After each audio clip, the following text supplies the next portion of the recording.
এই ভিডিওটি মাত্র কয়েকদিন আগের।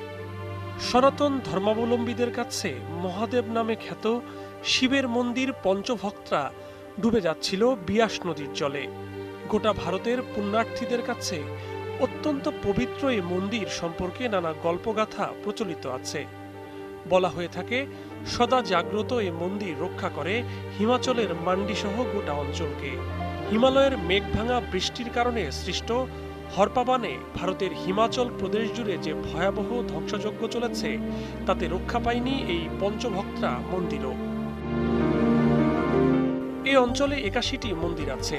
এসব মন্দিরের পবিত্রতা এবং গল্পগাথার কারণে মান্ডি হিমালয়ের বারাণসী এবং ছোট কাশী নামে পরিচিত।